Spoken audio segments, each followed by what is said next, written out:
হযরত মুসা আলাইহিস সালামের জামানায় এক বৃদ্ধার একটি বাচ্চা মারা গেল। সেই দুঃখে বৃদ্ধা কাঁদতে লাগলো। তখন মুসা আলাইহিস সালাম বৃদ্ধাকে বললেন, তুমি কাঁদছো কেন? তখন বৃদ্ধা উত্তর দিল, আমার বাচ্চাটি মারা গেছে, তাই এই জন্যই আমি কাঁদতাছি। তখন মুসা আলাইহিস সালাম বললেন, বাচ্চাটির বয়স কত?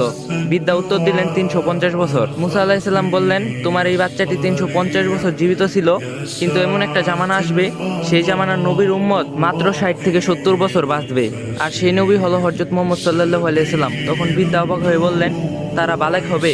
মুসা আলাইহিস সালাম উত্তর বললেন, হ্যাঁ, তারা বালেক হবে। বৃদ্ধা পুনরায় প্রশ্ন করলেন, তারা এই সামান্য সময়ে বিয়ে শাদী করতে পারবে? মুসা আলাইহিস সালাম বললেন, তারা এই সামান্য সময়ে বিয়ে করবে এবং তাদের থেকে সন্তানও হবে। বৃদ্ধা পুনরায় প্রশ্ন করলেন, তারা এই সামান্য সময়ে কিভাবে নেকি এবং সওয়াব অর্জন করবে? তখন মুসা আলাইহিস সালাম বলেছেন, তারা এই সামান্য সময়ে এত নেকি অর্জন করবে যে তাদের নেকি যদি আমাদের উপর রাখা হয় তাহলে আমাদের নেকির কোনো নিশানাও থাকবে না, শুধুমাত্র তাদের নেকি দেখা যাবে। কারণ উম্মতি মুহাম্মদীকে আল্লাহ তাআলা এমন একটা মাসে দিবেন, সে মাসের নাম হলো রমজান মাস, যে মাসে একদিন ইবাদত করলে 83 বছরের সওয়াব তার আমলনামায় লেখা হবে। সুবহানাল্লাহ। আর এটা আমার নতুন পেজ, সবাই ফলো দিবা, লাইক দিবা, আর যদি ভিডিওটা ভালো লাগে শেয়ার করে দিবা।